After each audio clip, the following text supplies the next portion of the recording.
Hello friends, तो ये जो हो गया प्रोनाउन के ऊपर आज का ये लेक्चर है। It's going to be the third lecture on pronoun. और आज का इस लेक्चर्स का टॉपिक क्या है? इस लेक्चर्स का टॉपिक है काइंड्स ऑफ प्रोनाउन। तो यहाँ पे हम प्रोनाउन में जितने टर्म्स होते हैं, जितने वेरियस काइंड्स होते हैं ना, उस सभी काइंड्स को हम सिर्फ समझ लें।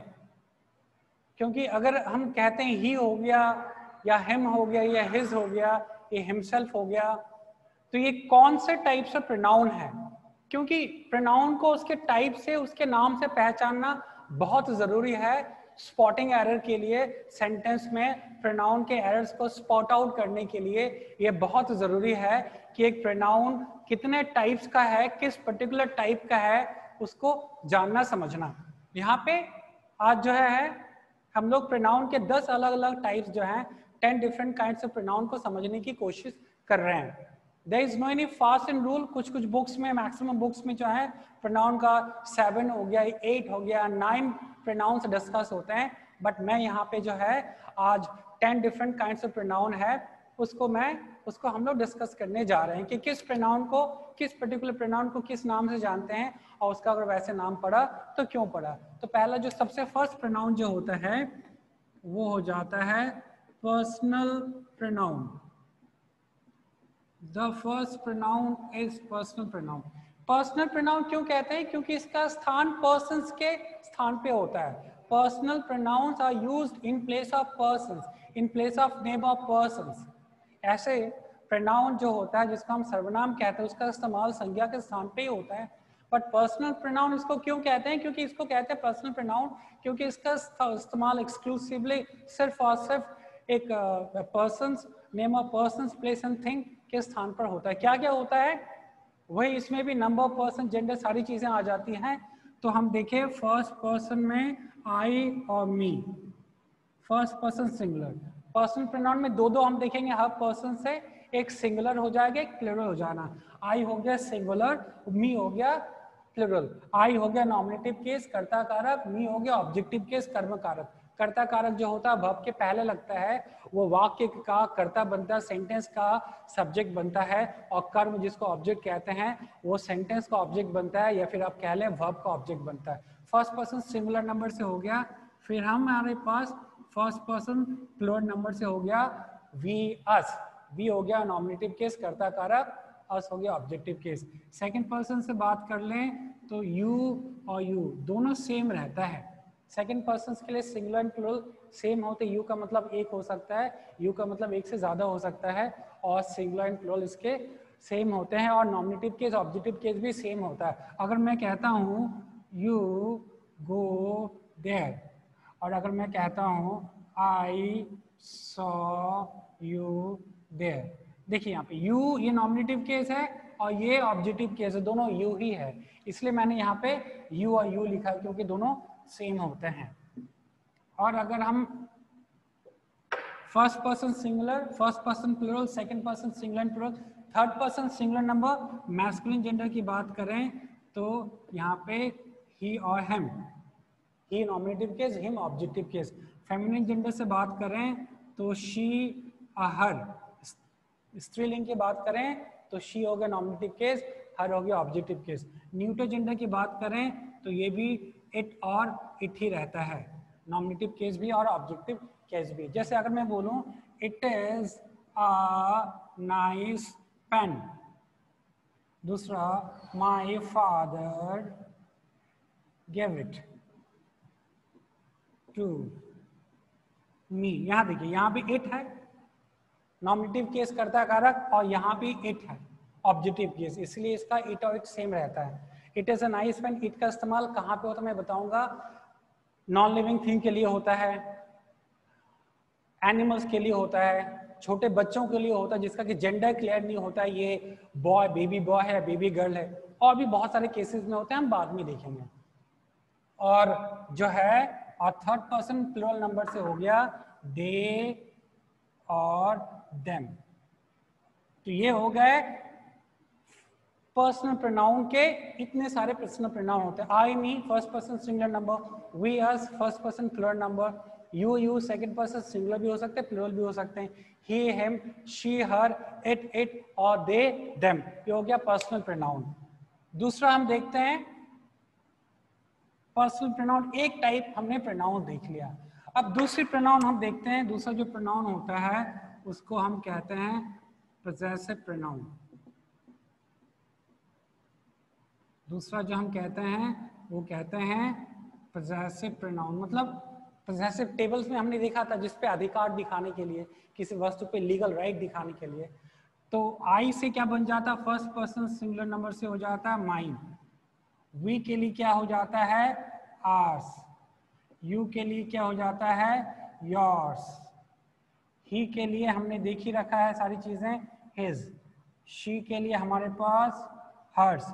इट का नहीं होता है और दे का हो जाता है देयर्स. इसकी हम बात कर रहे हैं. ये पोजेसिव प्रोनाउन है. Mine, ours, yours, his, hers, theirs. Neuter gender का नहीं होता. ये होता पोजेसिव प्रोनाउन जिसका कि मतलब किसी वस्तु पर किसी व्यक्ति का स्थान, उसका स्वामित्व, उसका अधिकार, उसका ओनरशिप, उसका लीगल राइट हम शो करते हैं. ये तो हो गया पोजेसिव प्रोनाउन.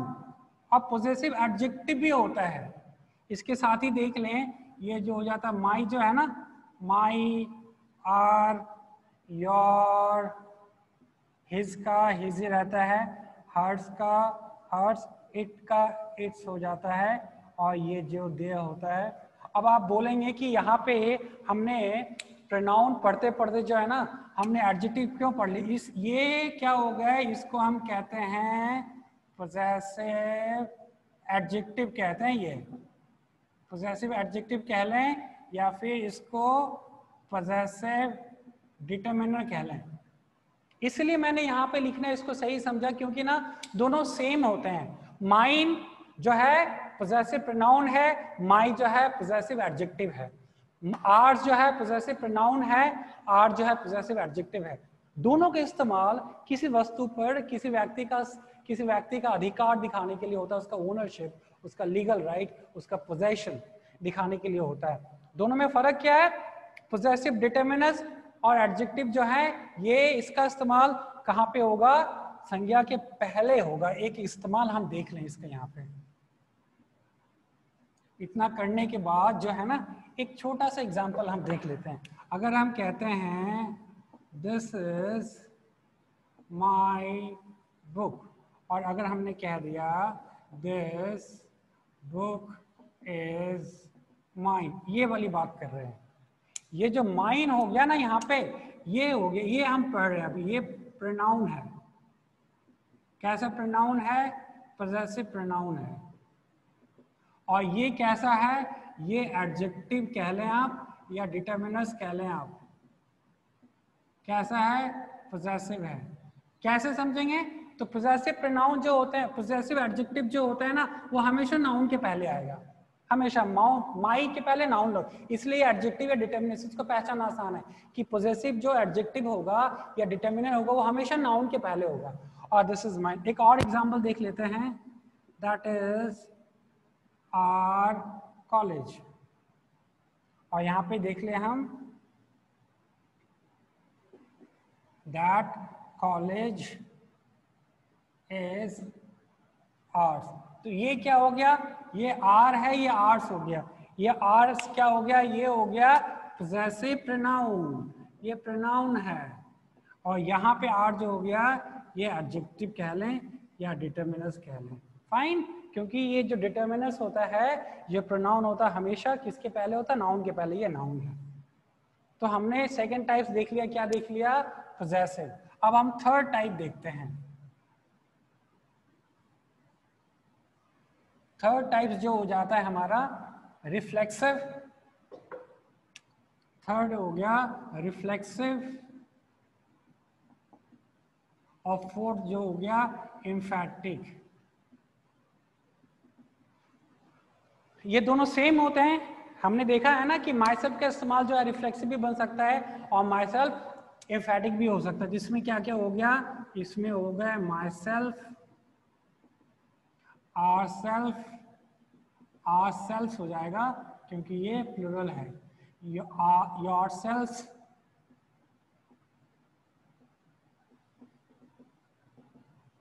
yourself अगर सिंगुलर होगा तो yourself, और अगर प्लूरल हो जाए तो yourselves।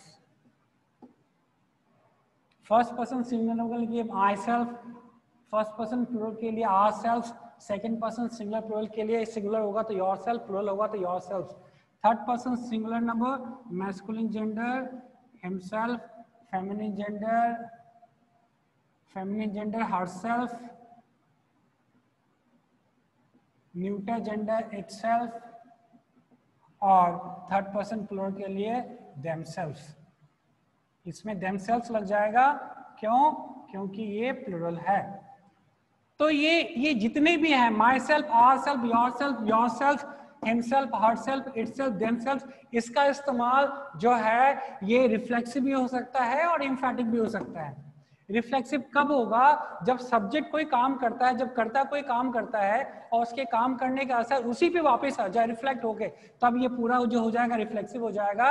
और ये सब जो है एम्फैटिक तब होंगे जब हम नाउन पे ना और उस प्रोनाउन पे ना ज्यादा एम्फेसिस डालेंगे, ज्यादा तबज्जुब डालेंगे, ज्यादा हम उस पर अहमियत दिखाएंगे, उसको हाईलाइट करेंगे, उसके सिग्निफिकेंस बताएंगे। तो यहाँ पे हमने देखा कि सेम प्रोनाउन कभी रिफ्लेक्सिव बन जाता है, कभी एम्फैटिक बन जाता है उसके इस्तेमाल पे। तो ये हमारा चौथा प्रोनाउन हो गया। अब पांचवें की ओर बढ़ते हुए फिफ्थ प्रोनाउन जो हो जाता है हमारा, फिफ्थ जो हो गया वो हो जाता है डेमोन्स्ट्रेटिव। फिफ्थ जो हो गया डेमोन्स्ट्रेटिव। डेमोन्स्ट्रेटिव प्रोनाउन में क्या हो जाते हैं? दिस, these, that, those और such। डेमोन्स्ट्रेटिव प्रोनाउन में क्या हो गया? This, these, that, those, such। This का इस्तेमाल, दिस का मतलब नजदीक के एक वचन के लिए, these का इस्तेमाल नजदीक के बहुवचन के लिए, that का इस्तेमाल दूर के एक वचन के लिए, दोस्त का इस्तेमाल दूर के बहुवचन के लिए। कहने का मतलब अगर हमारे नजदीक बहुत सारी चीजें रखी हुई है, वो अगर हमारे नजदीक एक वस्तु रखी हुई तो हो गया दिस, हमसे दूर बहुत सारी चीजें रखी हुई है प्लूरल तो दीज। अगर हमारे नजदीक बहुत सारी चीजें रखी हुई तो दीज नजदीक के एक वचन के लिए, दिस दूर में कोई चीज रखा हुआ एक वस्तु है तो दैट, और दूर के बहुवचन के लिए दोज। ये फर्क होता है। ये जो है दिस, दैट, दीज, दोज, सच, ये एडजेक्टिव भी हो सकते हैं और प्रोनाउन भी हो सकते हैं। देखिए यहाँ पे अगर मैं बोलूंगा दिस इज माई कार, और ये सेंटेंस देखिए आप यहाँ पे, दिस कार इज माइन। यहाँ पे समझिए, देखिए यहाँ भी दिस है, ये भी दिस है और ये भी दिस है। पहले दिस का मतलब जान ले। दिस का मतलब होता है नजदीक के एक वचन के लिए दिस, नजदीक में बहुवचन के लिए दीज, दूर के एक वचन के लिए दैट, और दूर के बहुवचन के लिए दोज। अब ये दिस जो है ना, ये यहाँ पे प्रोनाउन है, और ये दिस जो है ना यहाँ पे एडजेक्टिव है। फर्क क्या है? एडजेक्टिव कब होगा दिस? डेमोन्स्ट्रेटिव एडजेक्टिव कब होगा? जब इसका इस्तेमाल नाउन के पहले होगा। देखिए यहाँ पे दिस जो है कार के पहले कल नाउन है, इसलिए एडजेक्टिव है, और यहाँ पे ये दिस प्रोनाउन क्योंकि उसके बाद वर्ब है। उसी तरीके से अगर हम माई देखते हैं तो माई जो है ना, ये माई जो है एडजेक्टिव हो गया। क्यों? क्योंकि कार के पहले, कार जो है नाउन है, और यहाँ पे जो माइन है ना ये प्रोनाउन हो गया, क्योंकि इसके बाद कुछ नहीं है। उसके बाद अगर हम देख लेते हैं that is our college, that college is ours. यहाँ पे देखिए, यहाँ पे ये जो 10 ये दैट है ना, ये है प्रोनाउन, और यहाँ पे ये दैट है ना, यहाँ एडजेक्टिव। क्यों? क्योंकि नाउन के पहले है। उसी तरीके से ये जो आर है ना, ये हो गया एडजेक्टिव। क्यों? क्योंकि नाउन के पहले है, और ये आर्स हो गया, ये हो गया प्रोनाउन। तो दिस, दीज, दैट, दोज, सच, फिर से समझ लें, दिस का इस्तेमाल एक वचन नजदीक के लिए, दिस जो है दिस का प्लूरल है, तो नजदीक में बहुवचन के लिए दिस, दैट सिंगुलर, दूर के एक वचन के लिए दैट, और दैट का प्लूरल होता है दोज, दूर में बहुत सारी जो चीजें उसको कहते हैं दोज। तो ये फर्क है। तो इसका इस्तेमाल ये एडजेक्टिव भी हो सकते हैं और प्रोनाउन भी हो सकते हैं, कैसे हमने देख लिया। नेक्स्ट प्रोनाउन की ओर मूव करते हुए, फिफ्थ हमने देख लिया, सिक्स्थ हम देखते हैं, सिक्स्थ हम देख लेते हैं, ये हो जाता है डिस्ट्रीब्यूटिव। डिस्ट्रीब्यूटिव में ईच, इधर, नीदर के बाद ऑफ द रहे और फिर प्लूरल नाउन आए और फिर सिंगुलर वर्ब आए। ये कंस्ट्रक्शन देख लीजिए आप, क्योंकि ये जो है ईच, इधर, नीदर के बाद ऑफ द लग जाता है, तो जब ऑफ द लगता है उसके बाद जो नाउन आता है वो प्लूरल होता है, और बट जो वर्ब होता है वो सिंगुलर होगा। डिस्ट्रीब्यूटिव के साथ हमेशा ही है ना सिंगुलर वर्ब का इस्तेमाल होता है, इस बात को याद कर लें। और ये ईच, एवरी, इधर, नीदर के बाद सिंगुलर नाउन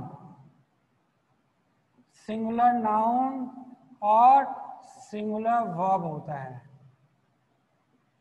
ये जो यहाँ पे अगर यहाँ पे इस तरीके से इस्तेमाल होएगा तो ये यहाँ पे एडजेक्टिव हो जाता है, या इसको डिटर्मिनर्स कह लें आप। और अगर ये इस्तेमाल यहां इस तरीके से होता है तो ये हो जाता है प्रोनाउन।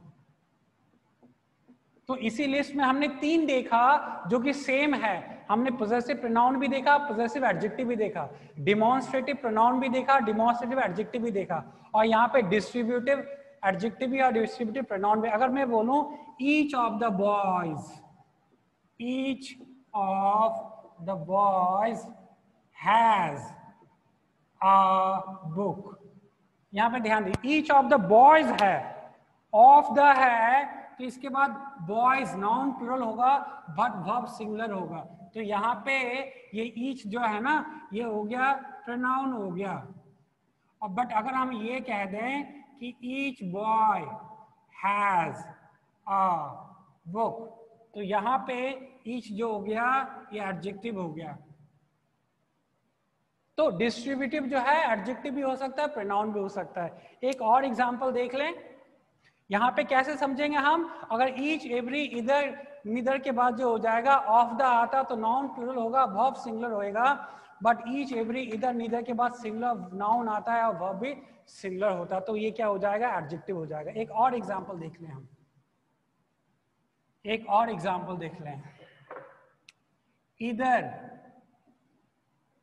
आंसर इज रॉन्ग, दोनों आंसर रॉन्ग है, तो यहां पे इधर क्या हो गया, ये हो गया एडजेक्टिव। क्यों? क्योंकि इसके ये जो है नाउन के पहले है। और अगर हम इसको प्रोनाउन बना के लिखना चाहें ना तो ऑफ द लगाना पड़ेगा। ईच ऑफ द आंसर्स, ये आंसर्स हो जाएगा क्योंकि ऑफ द के बाद नाउन हमेशा प्लूरल होता है, बट वर्ब जो है ना वो सिंगुलर ही रहेगा, तो ये क्या हो जाएगा, ये हो जाएगा रॉन्ग, ये हो जाएगा रॉन्ग। यहाँ पे वर्ब सिंगुलर ही रहेगा। ये नहीं चेक करना कि जो है आंसर्स के साथ इज कैसे हो गया, आंसर के साथ इज इसलिए हो गया क्योंकि डिस्ट्रीब्यूटिव के साथ वर्ब सिंगुलर ही लगना है, चाहे डिस्ट्रीब्यूटिव प्रोनाउन हो या डिस्ट्रीब्यूटिव एडजेक्टिव हो। फाइन, यहाँ पे हमने डिस्ट्रीब्यूटिव भी देख लिया। कहने का मतलब 6 हो गए, हमने 6 प्रोनाउन देख लिया। 7th देखते हैं। 7th हम देखते हैं, ये हो जाता है इंटरोगेटिव।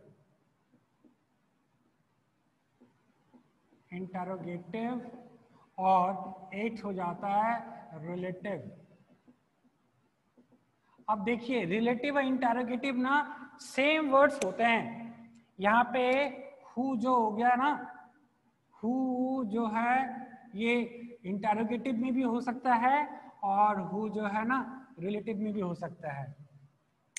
ये whom whom जो है इंटेरोगेटिव भी हो सकता है, whose ये इंटेरोगेटिव भी हो सकता है, which और what ये इंटेरोगेटिव है क्योंकि इससे क्वेश्चंस होते हैं। रिलेटिव में देख लें हम तो यहाँ भी whom होते हैं और which होते हैं और whose होते हैं और that होते हैं और what भी होते हैं। यहाँ पे देखिए इंटेरोगेटिव प्रोनाउन कितने हैं? 5। इंटेरोगेटिव प्रोनाउन हमने कितने देखा? 5 देखे। और रिलेटिव कितने हैं? 6 हैं। देखिए अगर आप कहते हैं हु आर यू, ये क्वेश्चन है ना, तो इंटेरोगेटिव हो गया। और यहाँ पे कहते हैं this is the man who help me, यहाँ पे देखिए इंटेरोगेटिव रिलेटिव हो गया क्योंकि रिलेटिव का काम 2 होता है, प्रोनाउन का भी काम करता है, 2 सेंटेंसेस को कनेक्ट करने का भी काम करता है। तो इसने कनेक्ट करा इसलिए यहाँ पे हु हो गया। यहाँ पे कोई क्वेश्चन मार्क नहीं है, राइट? यहाँ पे हो गया हु आर यू, तुम कौन हो। इसका मतलब this is the man who help me, यही वो इंसान है जिन्होंने मेरी मदद करी।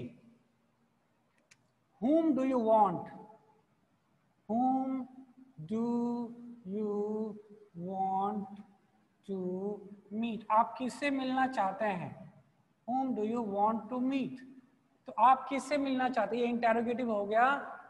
the boy whom I helped was in need, यहाँ पे देखिए hum, वह लड़का जिसकी मैंने मदद करी वो जरूरत में था। The boy whom I helped was in need, वह लड़का जिसकी मैंने मदद करी वो जरूरत में था। ये whom हो गया रिलेटिव। नेक्स्ट में देखिए whose is this book, ये किताब किसकी है? ये इंटेरोगेटिव हो गया। और यहाँ पे the boy, गर्ल कर लेते हैं, the girl who topped the exam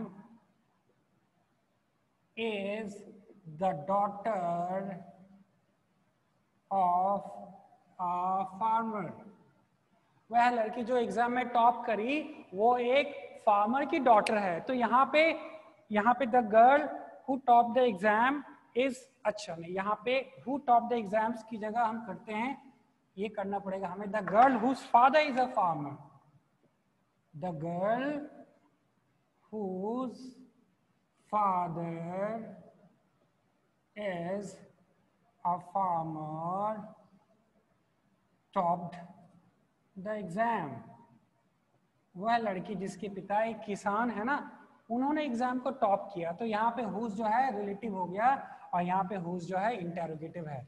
तो same pronoun same word relative होंगे और सेम वर्ड इंटेरोगेटिव हो सकते हैं।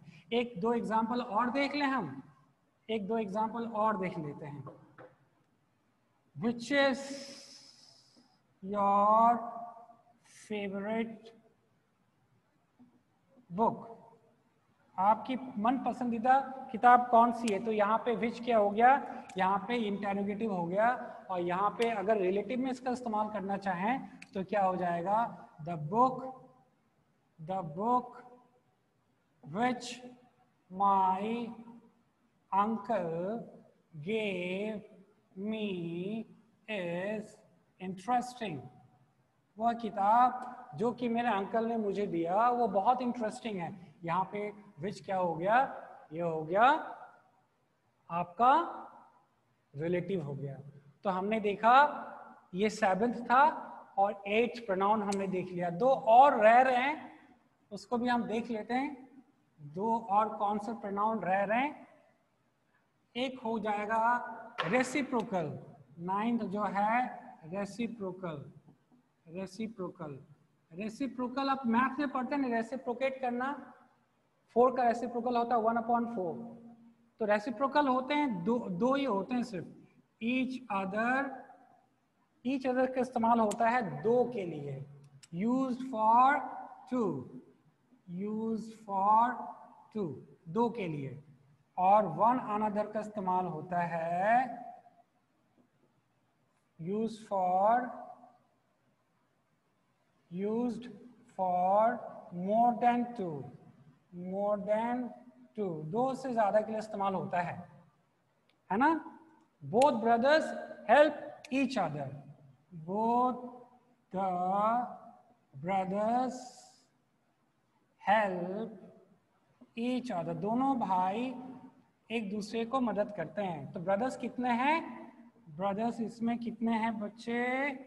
यहाँ पे 2 हैं, और यहाँ पे क्या? One another, all 5 brothers, all 5 brothers help one another।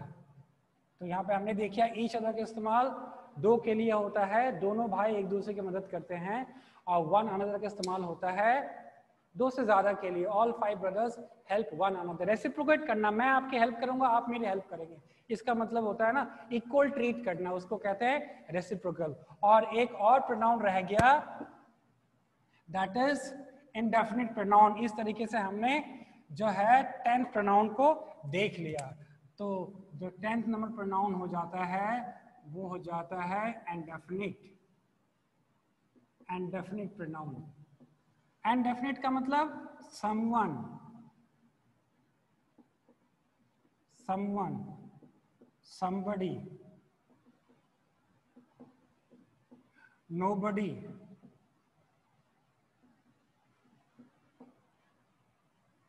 someone, somebody, nobody, everybody, anybody,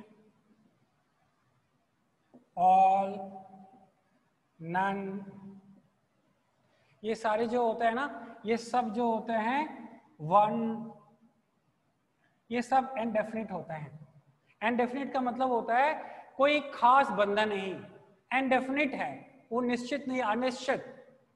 अगर हम कहते हैं all should speak the truth, अगर हम कह लें all should speak the truth, सभी को सच बोलना चाहिए, तो सभी, ऑल, सभी को एक व्यक्ति का थोड़ी नाम है। अगर सभी को कहते तो कौन से सभी लोग ये बात करें? इंडेफिनिट है ना। somebody has done this, somebody has done this, इसे किसी ने किया, वो किसी ने कौन है? किसी एक इंसान का नाम है? नहीं, इसलिए हम इसको इंडेफिनिट कहते हैं। one should help